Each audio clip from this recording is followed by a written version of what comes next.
একটা উদাহরণ আপনাকে দিয়ে দিচ্ছি বাবা।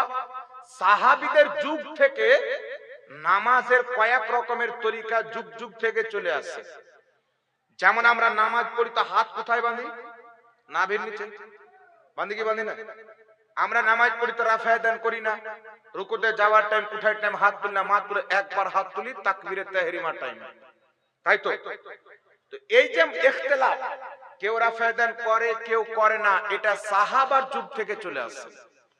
হযরতে আব্দুল্লাহ ইবনে উমর রাদিয়াল্লাহু তাআলা আনহু থেকে রাফা দান করার হাদিস বর্ণিত হয়েছে, আর হযরতে আব্দুল্লাহ ইবনে মাসউদ থেকে রাফা দান না করার হাদিস উল্লেখ হয়েছে।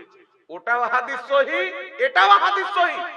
তবে আরেকটা উসুল হচ্ছে, যদি কোনো বর্ণনাকারী একটা হাদিস বয়ান করে আর তিনার আমল যদি বিপক্ষে হয় তো উনার আমল প্রাধান্য পাবে, বর্ণনা করা হাদিস প্রাধান্য পাবে না।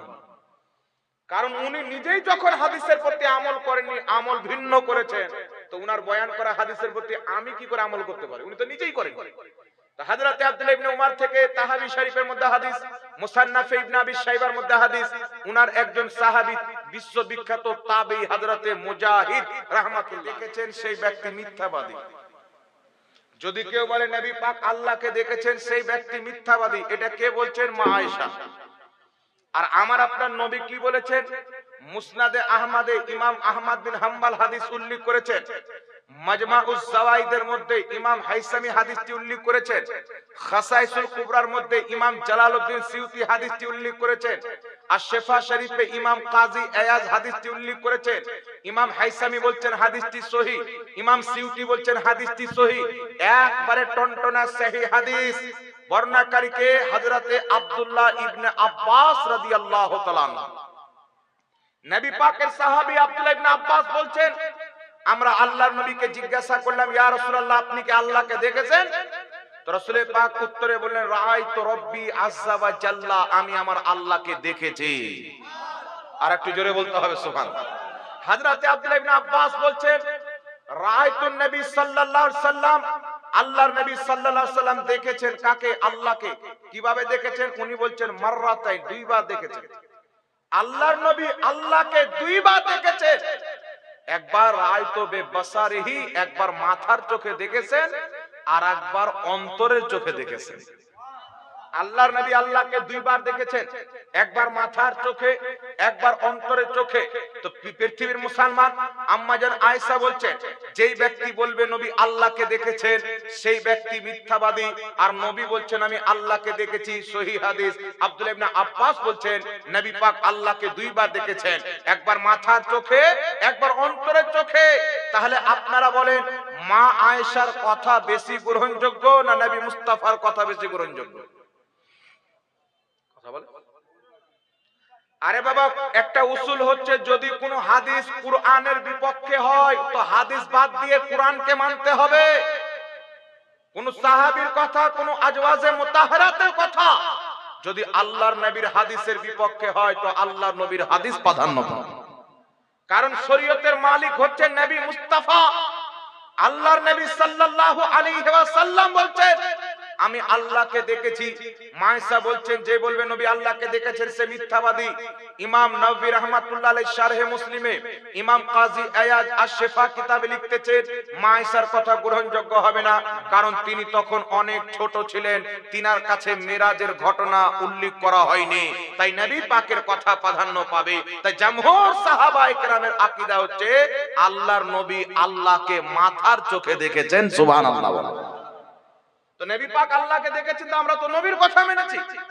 আর রিসেন্টলি আমাদের যে মাস চলছেন বিরাদর ইসলাম, আগামীতে আসছে রমজানুল মুবারক। এখন যে মাসটা চলতেছে শাবে বারাত। কি মাস চলছে? শাবানের মাস। এই মাসে একটা দিন, একটা রাত গেল কি শাবে বারাত। আপনারা শাবে বারাত মানেন তো? আমরা শাবে বারাতকে বিশ্বাস করি, দিনের বেলা রোজা রাখি, রাতে ইবাদত করি। কিছু লোক মার্কেটে বেরিয়েছেন, বলছে শাবে বারাতকে কেন্দ্র করে যদি একটা রোজা রাখে তাহলে জাহান্নামে যাওয়ার জন্য এটাই যথেষ্ট। মানে জাহান্নাম আর জান্নাত বেটে বেড়াচ্ছে, বুঝতে পারছেন? ভাও এমন মনে হবে যে এরাই মুসলমান 2025-এ নিয়ে এসেছে, এর আগে দুনিয়াতে ইসলাম ছিল না। সাহাবায়ে কেরামের যুগ, তাবি, তাবে তাবি, গস, কুতুব, আবদাল, আওতাদ, মুজাদ্দিদ, যত রকমের আল্লাহ ওয়ালা এসেছেন সবাই শাবে বারাতকে বিশ্বাস করেছে। এই জন্য পৃথিবীতে এমন কোন লামাযহাবী নাই যে শাবে বারাতকে নিয়ে ডিবেটে বসে যাবে, নাই, কেউ নাই পৃথিবীর মাটিতে। ওরা জানে যে আমরা ভুল বলছি, কিন্তু ভুলের প্রতি দাঁড়িয়ে থাকা এটা হচ্ছে মুনাফিকদের চরিত্র। আর লামাযহাবীর মতো মুনাফিক যদি নবীর যুগের মুনাফিক জুলখায়সরা এদেরকে দেখতো, তো জুলখায়সরা পর্যন্ত নাউজুবিল্লাহ পড়তে বাধ্য হতো যে আমাকেও এরা ফেল করে দিয়েছে। এদের পক্ষে যদি হাদিস চলে আসে, জাল যদি হয় বলবে সহিহ, এদের বিপক্ষে যদি চলে যায় সহিহ যদি হয় তো বলবে জাল। একটা উদাহরণ আপনাকে দিয়ে দিচ্ছি বাবা, সাহাবীদের যুগ থেকে নামাজের কয়েক রকমের তরিকা যুগ যুগ থেকে চলে আসছে। যেমন আমরা নামাজ পড়ি তো হাত কোথায় বাঁধি? নাভির নিচে বাঁধি কি বাঁধি না?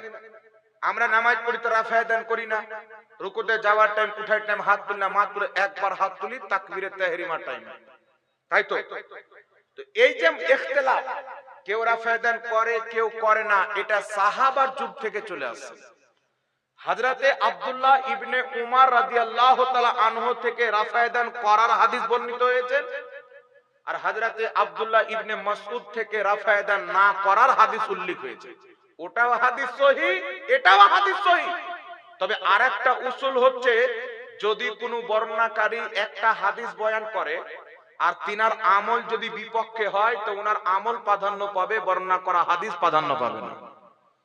কারণ উনি নিজেই যখন হাদিসের প্রতি আমল করেননি, আমল ভিন্ন করেছেন, তো উনার বয়ান করা হাদিসের প্রতি আমি কি করে আমল করতে পারি? উনি তো নিজেই করেন। হযরতে আব্দুল্লাহ ইবনে উমর থেকে তাহাবী শরীফের মধ্যে হাদিস, মুসান্নাফ ইবনে আবি শাইবার মধ্যে হাদিস, উনার একজন সাহাবী বিশ্ববিখ্যাত তাবেঈ হযরতে মুজাহিদ রাহমাতুল্লাহ আলাইহি, হযরতে মুজাহিদ রাহমাতুল্লাহ আলাইহি বলছেন, আমি আব্দুল্লাহ ইবনে উমরের পিছে নামাজ পড়েছি। মুহাদ্দিসরা ইকরাম ব্যাখ্যা করেছেন উনি 10 বছর নামাজ পড়েছেন। তো হযরতে আব্দুল্লাহ ইবনে উমর তাকবীরে তাহরিমা প্রথম তাকবীর ছাড়া পূর্ণ নামাজে আর কোথাও হাত উত্তোলন করতেন না। সুবহানাল্লাহ হবে না? বুখারীতে আছেন, আব্দুল্লাহ ইবনে উমর বলছেন নবী পাক রুকুতে গিয়েছেন, রুকু থেকে উঠেছেন, রাফায়াদান করেছেন। হযরতে আব্দুল্লাহ ইবনে উমর নিজে রাফায়াদান করেছেন। আরেকটি কিতাব আছে, কিতাবটির নাম আখবারুল ফুকাহা ওয়াল মুহাদ্দিসিন, লেখকের নাম হচ্ছে ইমাম ইবনুল হারিস খাসনি, 1150 বছর কম বেশি পূর্বের কিতাব। এই কিতাবে সহিহ সনদে হাদিস, আব্দুল্লাহ ইবনে উমর বলতেছেন আল্লাহর নবী মক্কাতে ছিলেন, রাফায়াদান করতেন। মক্কা থেকে যখন মদিনাতে আসলেন, মদিনাতে আসার পর নিজের শেষ জিন্দেগিতে নবী পাক রাফায়াদান করা ছেড়ে দিয়েছিলেন। এই হাদিসটাও সহিহ। তো আব্দুল্লাহ ইবনে উমর পূর্বে রাফায়াদান করেছেন, বুখারীতে হাদিস, পরে ছেড়ে দিয়েছেন মুসান্নাফ ইবনে আবি শাইবা এবং তাহাবীতে সহিহ হাদিস। এবার আপনাকে বলতে চাই বাবা, যিনি রাফায়াদান করার হাদিস বর্ণনা করছেন উনি নিজেই রাফায়াদান করা ছেড়ে দিয়েছেন। উনি নবী পাককে করতে দেখেছেন, করেছেন, নবী পাক ছেড়ে দিয়েছেন, তখন উনিও ছেড়ে দিয়েছেন। তো রাফায়াদান আমাদের নিকটে তার্ক হয়ে গেছে। নবী পাক ছেড়ে দিয়েছিলেন, পরে শুধু তাকবীরে তাহরিমা টাইমে রাফায়াদান করতেন, পরেরটাই বেশি গ্রহণযোগ্য সুন্নাহ হয়। সুবহানাল্লাহ। তো যেটা নবী পাক পরে করেছেন ওটাই সবচাইতে গ্রহণযোগ্য সুন্নাত। তো সবচাইতে উত্তম তরিকা হচ্ছে নামাজের মধ্যে রাফায়াদান না করা। কথা বুঝতে পারছেন? কিন্তু কিছু মৌলবি কি বেরিয়েছেন বাবা, ইমাম শাফি রাহমাতুল্লাহের নিকটে এই রাফায়াদান করাটা মানসুখ নয়, ইমাম শাফি রাহমাতুল্লাহের নিকটে মুস্তাহাব, উনার মান্যকারী, উনার মাযহাবে চলনেওয়ালা রাফায়াদান করে। ইমাম আহমদ বিন হাম্বল রাফায়াদান করে, ইমাম মালিকের নিকটে রাফায়াদান করা দুর্বল কথা, ইমাম আজম আবু হানিফার নিকটে রাফায়াদান করা চলবে না। তো দুইজন ইমাম রাফায়াদান পক্ষে, দুইজন বিপক্ষে যুগ যুগ থেকে ইখতিলাফ চলে আসছে। কিন্তু আজকে যারা রাফায়াদান করে এরা মানুষকে বলতে চায় যারা রাফায়াদান করে না এদের নামাজ হয় না। মানে এদের কথা অনুযায়ী নবী পাকের সাহাবীদের নামাজ হয়নি যারা রাফায়াদান করতেন না। এদের কথা অনুযায়ী ইমাম আবু হানিফার নামাজ হয়নি। ইনাদের কথা অনুযায়ী ইমাম মালিকের নামাজ হয়নি। আল মুদাওয়ানাতুল কুবরা কিতাবে লেখা আছে, ইমাম মালিক বলছেন যত রাফায়াদান করার দলিল আছে আমার নিকটে দুর্বল।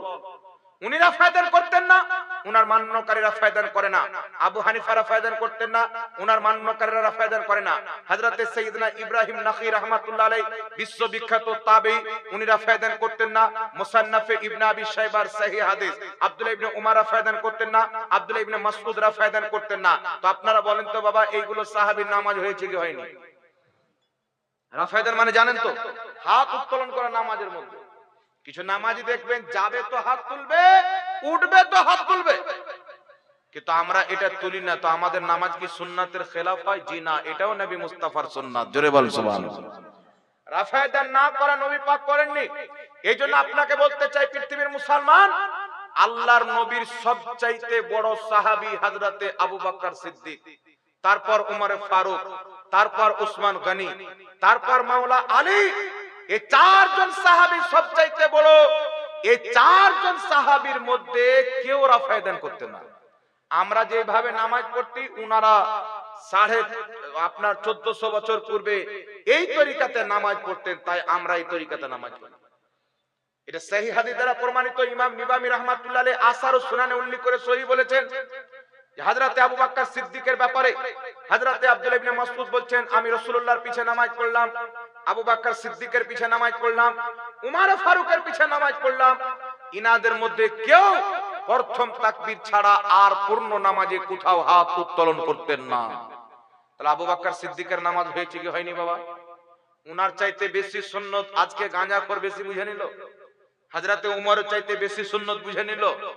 আর মুসান্নাফে ইবনে আবি শাইবাতে টানটানা সহিহ হাদিস, হযরতে আলী রাদিয়াল্লাহু তাআলা আনহু তিনিও রাফায়দান করতেন না।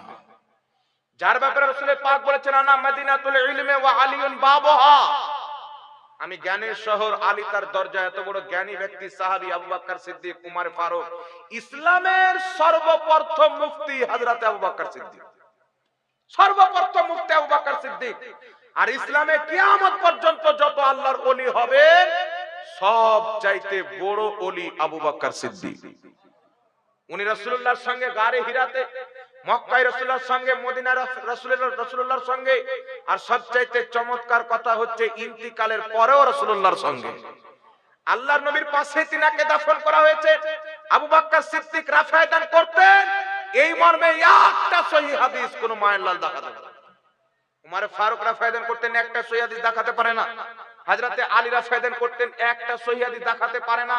তো আমি আপনাকে বলতে চাই বাবা, হযরতে আবু বকর সিদ্দিক, হযরতে উমর, হযরতে আলী, ইনাদের চাইতে পৃথিবীতে বেশি কেউ নবী পাকের সুন্নাত বুঝে?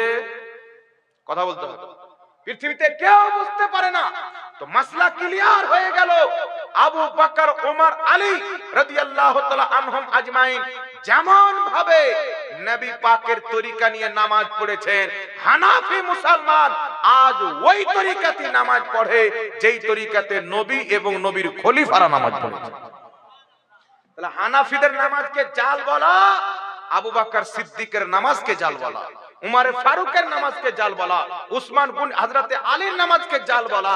তো সাহাবীদের নামাজ কোনদিন জাল হতে পারে না, হানাফিদের নামাজও কোনদিন ভুল হতে পারে না। আর একটু জোরে হবে না সুবহানাল্লাহ? এইজন্য বাবা, আমরা যে তরিকাতে নামাজ পড়ি, খবরদার কোনদিন এটা মনে করবেন না যে আমাদের নামাজ সুন্নাত মোতাবেক হচ্ছে কি হয় না। আমাদের নামাজ এমন নামাজ যেটা নবীরও সুন্নাত আর হযরতে আবু বকর, উমর, আলীরও সুন্নাত। সুবহানাল্লাহ বলুন। নবীরও সুন্নাত, নবীর খলিফাদেরও সুন্নাত। এখানে আরেকটি কথা আপনাকে বলি দি বাবা, আমরা যখন নামাজ পড়ি, তো আমরা নামাজের মধ্যে ইমামের পিছে থাকলে আমরা কিন্তু সূরা ফাতিহা পড়ি না। আপনারা পড়েন? আমাদের নিকটে ইমামের পিছে সূরা ফাতিহা পাঠ করা মাকরুহ তাহরিমি, নাজায়েজ, গুনার কাজ। আমরা ইমামের পিছনে সূরা ফাতিহা পড়ি না। কিন্তু কত মূর্খতাকে আগে নিয়ে গেছে লামাযহাবীরা।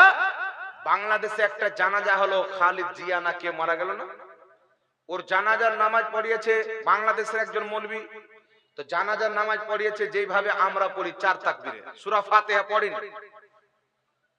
তো একটা বাংলাদেশে ওয়াহাবীদের জাহিল মৌলবী আছে, যার নাম হলো মুজাফফর বিন মহসিন, নাম শুনেছেন?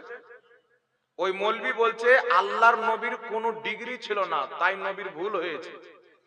আমাদের অনেক ডিগ্রি আছে, তো আমাদের ভুল হবে না।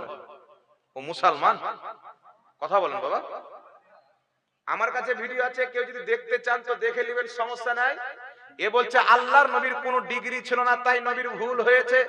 আমাদের অনেক ডিগ্রি, হাফিজ, কারি, মুফতি, মুহাদ্দিস, এমএ, বিএড, তাই আমাদের কোনো ভুল হবে না। কত বড় গাধা! এ জানেন না যে সারা পৃথিবীর ডিগ্রি যদি একদিকে রাখা হয় আর নবী মুস্তাফার জ্ঞান যদি একদিকে রাখা হয়, তো 7 সমুদ্র পানির সামনে এক ফোঁটা পানিও পৃথিবীর জ্ঞান হবে না। এত জ্ঞান আল্লাহ পাক নবী পাককে দিয়েছেন। তাহলে আল্লাহর নবীর ব্যাপারে এই কথা বললে ঈমান থাকবে? এই লোকটা বলছে বুখারী শরীফের হাদিস, যেই ব্যক্তি সূরা ফাতিহা পড়লো না তার নামাজ হলো না। তো জানাজার নামাজে সূরা ফাতিহা পড়েনি, জানাজার নামাজ হচ্ছে নামাজ, এই জন্য হবে না, বাতিল জানাজার নামাজ। মানে যেই ব্যক্তি জানাজার নামাজে সূরা ফাতিহা পড়লো না, তাকে বিনা জানাজাতে দাফন করা হলো। কত বড় জাহিল মূর্খ আপনি চিন্তা করেন। সর্বপ্রথম একটি কথা মনে রাখবেন, আল্লাহর নবী সাল্লাল্লাহু আলাইহি ওয়াসাল্লাম নামাজে জানাজাতে সূরা ফাতিহা পড়েছেন, এই মর্মে পৃথিবীর কোন মায়ের লাল একটা সহিহ হাদিস দিতে পারে না, নাই, পৃথিবীর কোন কিতাবে নাই। আর কিতাবটির নাম হচ্ছে মুসান্নাফে ইবনে আবি শাইবাহ। এই কিতাবের মধ্যে ইমাম বুখারীর ওস্তাদ, ইমাম মুসলিমের ওস্তাদ একাধিক হাদিস নিয়েছেন। হযরতে আব্দুল্লাহ ইবনে মাসউদ, আব্দুল্লাহ ইবনে উমর, হযরতে উমর ফারুক নিজেই উনারা জানাজার নামাজ পড়তেন, তো জানাজার নামাজে সূরা ফাতিহা পড়তেন না, সূরা ফাতিহা পড়তেন না। তবে হানাফি মাযহাবে কোন ব্যক্তি যদি দুয়ার জায়গাতে সূরা ফাতিহাকে দোয়া হিসাবে পড়ে তো নামাজ হয়ে যায়। কিরাত হিসাবে পাঠ করা না জায়েজ, কিরাত হিসাবে সূরা ফাতিহা পাঠ করা না জায়েজ। দোয়া হিসাবে কেউ যদি পাঠ করে তো এটা না জায়েজ হবে না, জায়েজ হবে। কারণ সূরা ফাতিহা একটি দোয়া, আর জানাজার নামাজ হচ্ছে মৃত্যু ব্যক্তির জন্য দোয়া। এটা কমপ্লিট নামাজ নয়। যদি কমপ্লিট নামাজ হতো তো সাজদা থাকতো, থাকতো কি থাকতো? কমপ্লিট নামাজ হলে সাজদা থাকতো, রুকু থাকতো। আবার কমপ্লিট দোয়াও নয়। যদি কমপ্লিট দোয়া থাকতো তো কিবলার দিকে মুখ করা শর্ত হতো না। দোয়া আপনি যেই দিকে চান ওই দিকে মুখ করে করতে পারেন। কথা বুঝতে পারছেন বাবা? এই জন্য সাহাবায়ে কেরাম, কিছু সাহাবী জানাজার নামাজে সূরা ফাতিহা পড়েছেন, এটা কিরাত হিসাবে নয়, দোয়া হিসাবে পড়েছেন। আর সাহাবায়ে কেরাম জানাজার নামাজে আপনার কিরাত পাঠ করতেন না। যেমন আমরা 4 তাকবীরে জানাজার নামাজ পড়ি, সাহাবায়ে কেরামও 4 তাকবীরে জানাজার নামাজ। সুতরাং এই নামাজকে বাতিল বলা নিজের জন্য জাহান্নামে টিকিটকে কনফার্ম করা, একবারে ফরজ করে নেওয়া, ফরজ করে নেওয়া। কারণ অসংখ্য সাহাবা বিনা সূরা ফাতিহাতে জানাজার নামাজ পড়েছেন। তারা কি বিনা জানাজার নামাজই দাফন করেছেন? তাদের জানাজার নামাজ হয়নি। আর সাহাবীর চাইতে এরা কি শরীয়ত বেশি বুঝে নিল? এই জন্য বাবা আপনাদেরকে বলতে চাই, সোশ্যাল মিডিয়ার মাধ্যম থেকে জ্ঞান নেওয়া থেকে বেঁচে থাকবেন। একমাত্র আপনাকে পাক্কা বিশ্বাস থাকবে যে এই লোকটা আহলে সুন্নাত ওয়াল জামাতের আকীদা মানে, তার ছাড়া কাউরির বক্তব্য শুনবেন না। যাচাই করার জন্য শুনবেন না, শুনতে যাবেন যাচাই করতে, ভুলভাল বলবে। একটা যদি আপনাকে ভালো লেগে যায় তো আপনার বেড়া গার্ক, দুনিয়াও শেষ আখিরাতও শেষ। কথা হচ্ছে, পড়বে কোরআন, পড়বে হাদিস, ব্যাখ্যা ওটা করবে যেটা 1450 বছরে কেউ করেনি।